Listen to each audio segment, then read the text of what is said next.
Let me ask you something. If someone walked up to you right now, someone you trusted, someone smart, someone who had been right about everything before, and they said, I need you to make a decision. You can keep New York City, or you can have this island. And they hand you a map. You look at it. It's a small island, barely a dot in the middle of the ocean. No skyscrapers, no harbor, no stock exchange. Just trees, heat, and silence. Would you take the island? Of course not. Nobody would. Except someone did. In 1667, the most powerful trading empire the world had ever seen made exactly that trade. They looked at Manhattan, the land that would become New York City, the financial capital of the modern world, and they said, we don't want it. They gave it away, and what they got in return was a tiny island called Run. You've probably never heard of Run. Most people haven't. Today it's barely on the map, a remote speck in the middle of the Indonesian archipelago.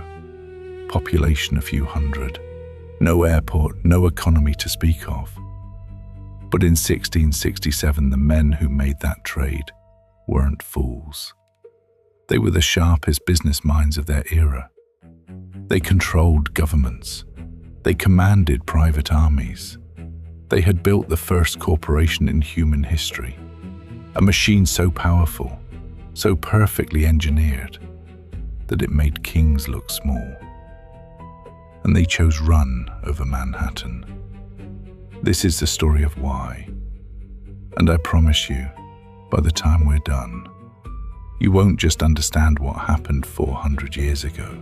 You'll understand something about the way power works, the way money blinds us, and the way the world's biggest mistakes are almost always made by the people who think they can't make them. Ready? Let's go back to the beginning. To understand why anyone would trade Manhattan for a tiny island, you first need to understand what that island represented. And to understand that, you need to go back further than 1667. You need to go back to a world where spices were worth more than gold. Not metaphorically, literally. In the 1600s, a single pound of nutmeg in Europe could sell for the equivalent of several weeks of a working man's wages. A ship that returned from the East Indies loaded with cloves and nutmeg didn't just make its investors rich, it made them dynastically rich. The kind of rich that skips generations, the kind of rich that builds palaces and funds wars and rewrites borders. And the island of Run was the last place on earth where nutmeg grew wild and free, outside of Dutch control. That's what made it so valuable. That's what made men kill for it. That's what made an entire empire bend its will around a fruit the size of your thumb.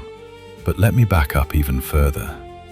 Because before there was Run, before there was nutmeg, before there was any of this, there was a problem that needed solving.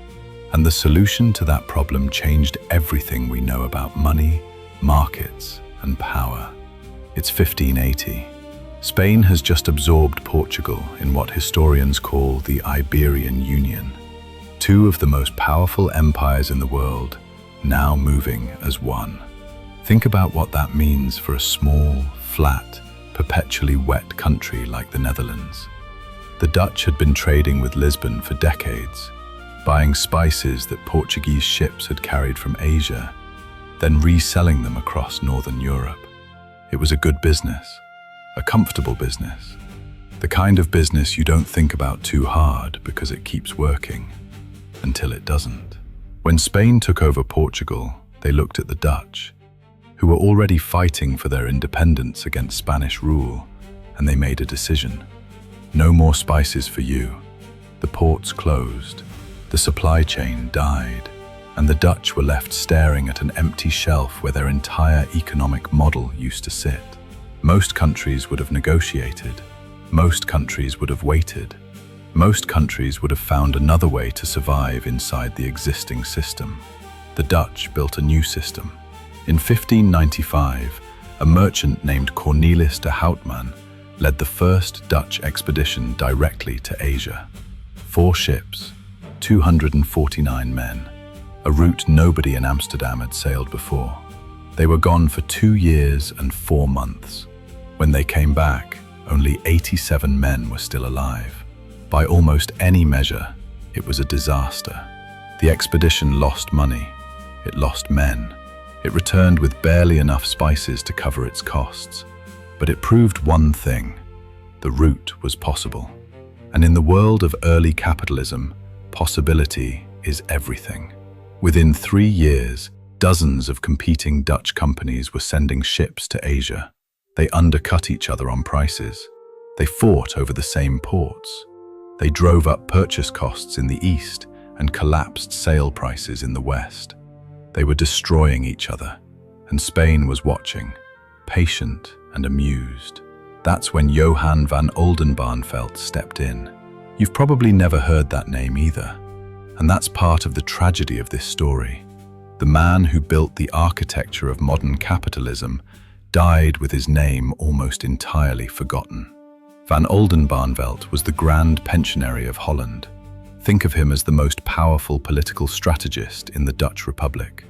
And in 1602, he did something that had never been done before in the history of commerce. He forced the competing companies to merge, not because they wanted to.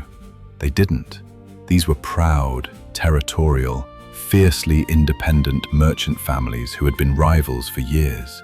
But Van Oldenbarnevelt made them understand something. Separately, they were prey. Together, they could be predators. On the 20th of March, 1602, the Staten-Generaal, the Dutch Parliament, signed the charter that created the VOC, the Verenigde Oost-Indische Compagnie, the United East India Company. And buried in Article 10 of that charter was a sentence that would quietly reshape the financial world forever. All residents of these lands may buy shares in this company. That was it. That was the moment.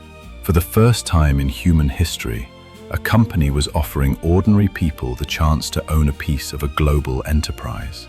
Not kings, not nobles, not bishops. Ordinary people. Merchants, craftsmen, servants, anyone with money to invest. In August of 1602, the subscription books opened in Amsterdam. A woman named Neeltgen Cornelis, a household servant who earned roughly ½ cent per day, walked into the subscription office and invested 100 florins, everything she had saved. She became one of the world's first public shareholders, and the machine was born. Here's something they don't teach you in business school. The first dividend in the history of the stock market wasn't paid in cash, it was paid in mace. Mace, the dried outer shell of the nutmeg seed. A spice. Something you might find in a jar at the back of your kitchen cabinet right now. Barely noticed, barely used, worth almost nothing. In 1610, the VOC handed its shareholders physical bags of mace instead of money. The company didn't have enough liquid capital to pay cash, so they paid in product. And the shareholders were furious. They hadn't invested in a spice company. They had invested in a financial revolution. They wanted returns. They wanted numbers on paper. They wanted the future. But that small, almost comic moment, bags of spice handed out as profit, contained something important. Something that points directly to the heart of what this story is really about. Because the mace didn't appear from nowhere. Someone grew it. Someone harvested it. And when the VOC decided that wasn't happening fast enough, efficiently enough, profitably enough, someone died for it. Let me tell you about Jan Pieterzoon Koen. Koen was born in 1587 in a small Dutch town called Hoorn. He was precise, disciplined, coldly intelligent. He joined the VOC as a young accountant and rose through the ranks with the kind of focused ambition that makes institutions love you until you become too powerful to control. By 1617, he was Governor General of the Dutch East Indies, the most powerful corporate executive on earth. And he had a philosophy. He wrote it down in a letter to the Heren 17, the 17 directors who governed the VOC from Amsterdam. The letter is still preserved, and when you read it, you understand immediately that Koen wasn't just a businessman. He was something else entirely. He wrote, "Your honors know from experience that trade in Asia must be driven and maintained under the protection of your own weapons, and that weapons must be paid for by the profits from trade. So we cannot carry on trade without war, nor war without trade." Read that again. We cannot carry on trade without war, nor war without trade. That wasn't a warning. That wasn't a reluctant admission. That was a business plan. In 1621, Koen sailed to the Banda Islands with 1,655 soldiers and 250 Japanese mercenaries. The Banda Islands were the only place in the world where nutmeg grew natively. And the Bandanese people, who had lived there for centuries, who had traded nutmeg with merchants from Arabia and China long before any European arrived, had made the mistake of selling to the English as well as the Dutch. To Koen, that was unacceptable. A monopoly that leaks is not a monopoly. What happened next is documented. It's in the historical record. It's not contested. In a matter of weeks, a population of approximately 15,000 people was reduced to fewer than 1,000. Thousands were killed directly, by soldiers, by mercenaries, by starvation deliberately engineered, by disease that followed the destruction of their homes and food supply. Others fled into the jungle and the sea. 8 Bandanese leaders, the Orankaya, the men who had negotiated with traders for generations, were captured, tortured, and executed. Their heads were displayed on bamboo poles at the entrance to the Dutch fort. The survivors were enslaved and put to work on the very nutmeg plantations that had been their ancestors' land. The island of Roon was devastated. Its nutmeg trees were cut down, not to harvest them, but to destroy any remaining source of supply outside Dutch control. And back in Amsterdam, the shareholders received their next dividend. 40% return on their original investment. I want you to sit with that for a moment. Not because I'm asking you to feel guilty about history. You weren't there. Neither was I. The past is the past and it cannot be changed. But I want you to understand the architecture of what was built. Because this is where the story of Run and Manhattan connects to something much larger than a trade deal signed in 1667. The VOC wasn't just a company. It was a template. It was the first proof that you could combine capital markets, military force, sovereign power, and global logistics into a single self-sustaining machine. A machine that paid dividends to ordinary investors in Amsterdam, while soldiers burned villages in the Banda Islands. The investors didn't know, or they didn't ask, or they knew and decided that the number on the paper was more important than the question of how it got there. That dynamic, that specific relationship between distance, ignorance, and profit didn't die with the VOC. It just got more sophisticated. But here's what I want you to notice. At the exact moment the VOC was committing genocide in the Banda Islands to protect its nutmeg monopoly, at that exact moment, a small English settlement on the tip of Manhattan Island was quietly growing. The Dutch had actually been there first. New Amsterdam, they called it, a trading post at the southern end of the island, organized with streets, contracts, credit systems, a diversity of people that was unusual for the time.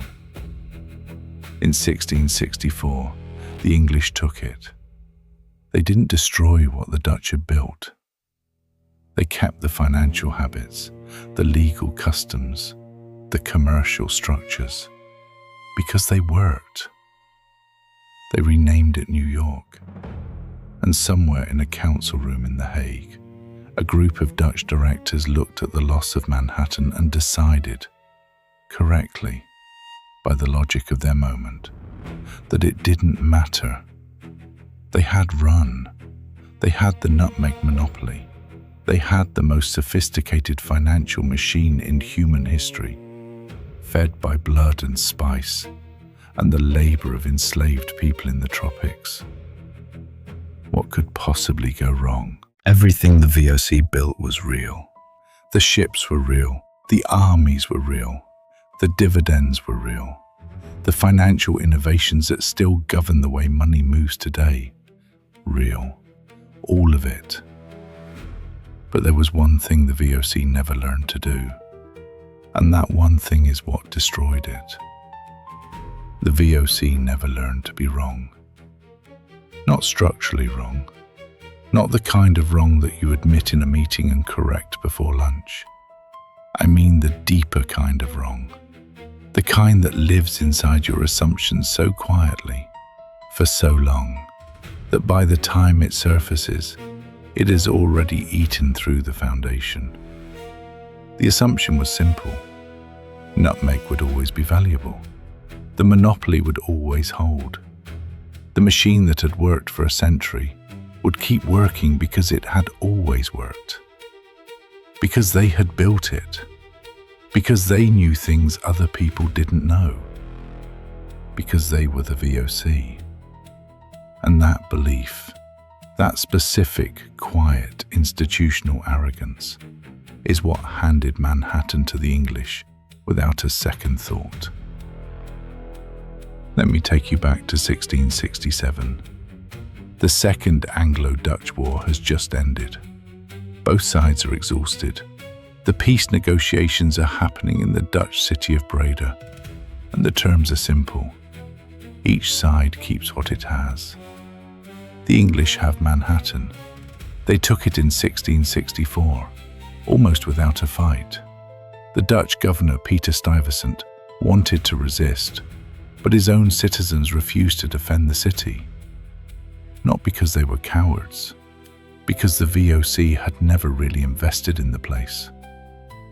New Amsterdam was an afterthought, a trading post, a dot on the edge of a map that mattered. The Dutch have run. They took it back from the English in 1665, during the war, at considerable cost. And so, at the negotiating table in Breda, the decision is almost automatic.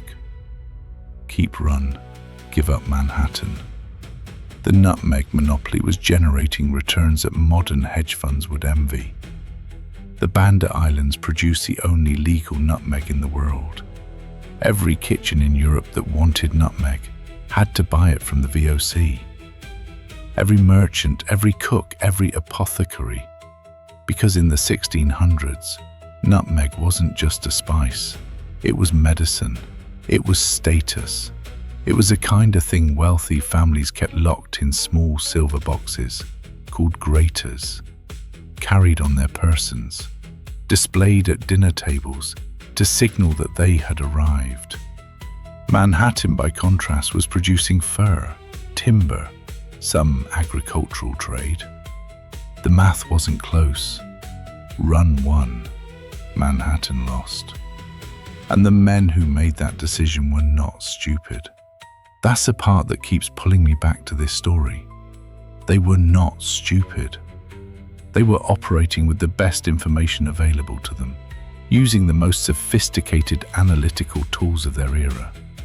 Inside an institution that had been right about almost everything for 60 years. They just couldn't see what they couldn't see. Here's what they couldn't see. They couldn't see that within 30 years, Dutch botanists would successfully transplant nutmeg seedlings to other Dutch colonies, Mauritius, Ceylon, Guyana, breaking the geographic monopoly that made run worth anything at all. They couldn't see that the French would steal nutmeg plants and cultivate them in their own colonies, that the English would do the same, that within a century, nutmeg would be grown across the tropics, and the price would collapse, and the entire logic that made the Banda Islands worth a genocide would dissolve into history. They couldn't see that Manhattan, that afterthought, that fur trading outpost at the edge of the known world, would become the financial capital of the planet. They couldn't see Wall Street. They couldn't see the New York Stock Exchange. They couldn't see the skyscrapers, the banking system, the reserve currency, the military power that would eventually emerge from that small island that they handed away over a conference table in 1667. Nobody could have seen all of that. That's not the point. The point is something smaller and more uncomfortable. The VOC was destroyed, not by its enemies. It was destroyed by its own certainty. By the time the cracks appeared, by the time the corruption had spread too deep, the military costs had grown too high. The monopoly had begun to leak. The competition from England and France had become impossible to ignore. The institution had lost the one thing that had made it great in the first place: its ability to adapt. The same rigidity that had made the VOC powerful, the charter, the monopoly, the centralized control, the 17 directors in Amsterdam making decisions about markets 10,000 miles away, became a cage. By 1780, the VOC was technically insolvent. It was borrowing money to pay dividends. It was hiding losses inside a bureaucracy so bloated that nobody in Amsterdam fully understood what was happening in Batavia, and nobody in Batavia fully understood what was being decided in Amsterdam. In 1780, the Fourth Anglo-Dutch War broke out. The British Navy destroyed half the VOC's fleet. The damage was catastrophic. Estimates suggest losses of 43 million florins in a single conflict. By 1795, the French had invaded the Netherlands. The Batavian Republic was established. The VOC's charter was not renewed. On the 31st of December, 1799, the VOC was formally dissolved. It left behind a debt of approximately 200 million florins, absorbed by the Dutch state, by the people, by the same ordinary citizens whose ancestors had invested their savings in the world's first IPO nearly 2 centuries before.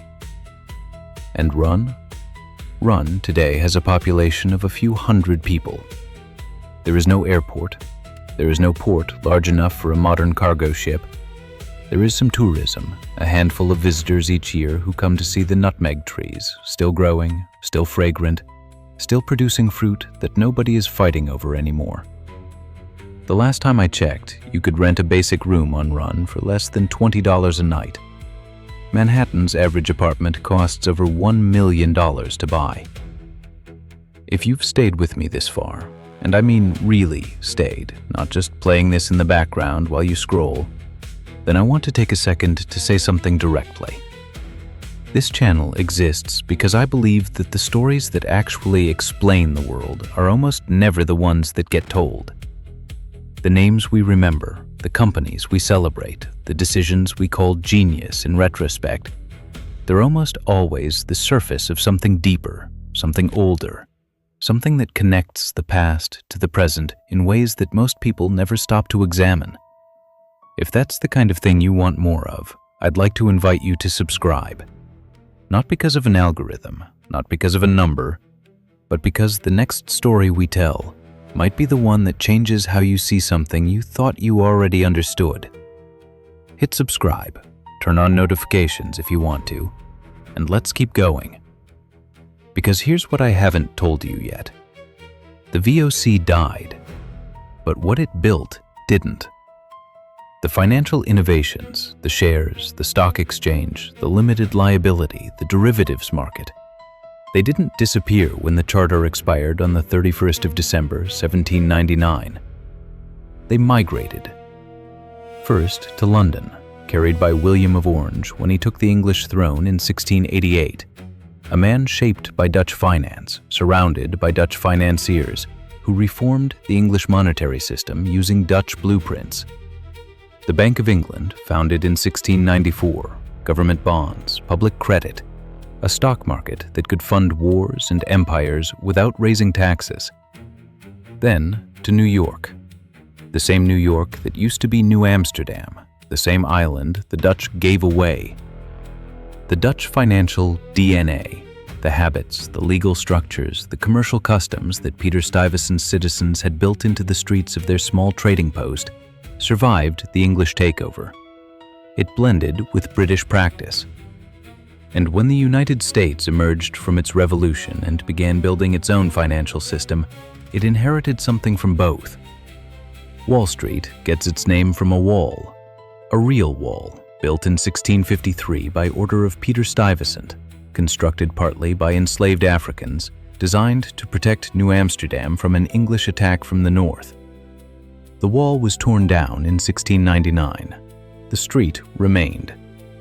And in 1792, under a buttonwood tree at the southern tip of Manhattan, on land that used to be Dutch, 24 brokers signed an agreement that became the New York Stock Exchange. The first stock exchange in history had been in Amsterdam, built by the VOC. The most powerful stock exchange in the world today is in New York, built on land the Dutch gave away for a nutmeg island. There is something in that symmetry that I find almost unbearable in its precision. There's a nutmeg tree on the island of Run that is said to be over 400 years old. Nobody knows for certain. Trees don't carry documents. They don't file charters or sign treaties or record their own history and ledgers that survive the centuries. But the locals will point to it if you ask. An old tree, wide trunk, roots that go deep into soil that has seen things no history book fully captures. And if you stand next to that tree, if you actually go there, which almost nobody does, you are standing on ground where an empire made its most consequential decision. Not the decision to build the first stock exchange, not the decision to create the first IPO, not the decision to send 1 million people across an ocean to serve a corporation. The most consequential decision the VOC ever made was the one it didn't notice it was making. The decision to be certain. I've been thinking about this story for a long time, longer than this video.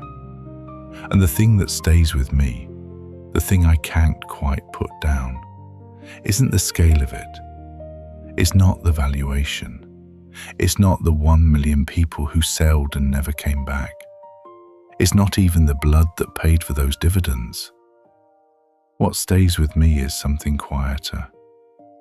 It's the image of Neltken Cornelis, a household servant, half a cent a day, walking into that subscription office in Amsterdam in August of 1602 and putting down everything she had saved. 100 florins. She didn't know she was participating in the birth of modern capitalism. She didn't know that the machine she was funding would eventually command armies and govern colonies and reshape the map of the world. She didn't know about Banda. She didn't know about Run. She didn't know about Manhattan. She just believed in something she couldn't fully see, in a future she couldn't fully predict, in a system that was asking her to trust it with the only financial security she had. And the system took her money, and the system paid her back. For a while, for a generation, maybe two. The dividends came, the returns were real, and then the system collapsed under the weight of its own certainty and left a debt of 200 million florins that was paid by the state. which means it was paid by people like her. People who believed. I don't think the lesson here is that you shouldn't believe in things. I don't think the lesson is that corporations are evil, or that capitalism is broken, or that the powerful always betray the trusting. Those are clean lessons, simple ones, the kind you can write on the slide and present in a conference room. This story doesn't have a clean lesson. What it has is a shape. The shape of what happens when certainty replaces curiosity. When the thing that made you great becomes a thing you defend instead of question. When you hold so tightly to what worked yesterday that you cannot feel what is shifting beneath your hands today. The VOC held nutmeg, and Manhattan slipped through its fingers. Think about the things you're holding right now. Not literally. I mean the assumptions, the strategies, the identities, the ways of seeing the world that have worked for you, that have genuinely worked, that have produced real results, that you have earned the right to trust. How long have you been holding them? How certain are you that they will still be worth holding in 30 years? I'm not asking you to let them go. I'm asking something smaller. I'm asking whether you've looked at them recently. Really looked. The way the Dutch directors should have looked at Run in 1667. Not with the eyes of what it had been, with the eyes of what it was becoming. The VOC is gone, but the Amsterdam Stock Exchange still exists. It's now part of Euronext, one of the largest stock exchange operators in the world. The Bank of Amsterdam is gone, but the financial architecture it pioneered lives in every central bank on earth. New Amsterdam is gone, but New York is the financial capital of the modern world, and the streets that Peter Stuyvesant's citizens walked are still there, renamed and rebuilt and layered over with a century of concrete and glass, but still there. And Run is still there, small, quiet, almost entirely forgotten, with an old nutmeg tree in the middle of it that doesn't know and doesn't care that the world once bent itself around its fruit. Shell still carries the word royal in its full name. Royal Dutch Shell. Because a Dutch king granted it that title. A king from the House of Orange, the same house that helped build the VOC 4 centuries ago. ING, one of Europe's most powerful banks, traces its roots to the Netherlands. ASML, the company that makes the machines that make the chips that are inside the device you're watching this on right now, is Dutch. The Netherlands, a country smaller than the state of West Virginia, manages more outward foreign direct investment than almost any nation on earth. The VOC is dead. Dutch capital is not. There's a question I keep coming back to at the end of stories like this one. Not a rhetorical question, a real one. We live in a world shaped almost entirely by decisions made by institutions that no longer exist, for reasons that no longer apply, in pursuit of monopolies over things that are no longer scarce. The spice routes are gone. The nutmeg monopoly is gone. The East Indiamen are at the bottom of the ocean or in museums.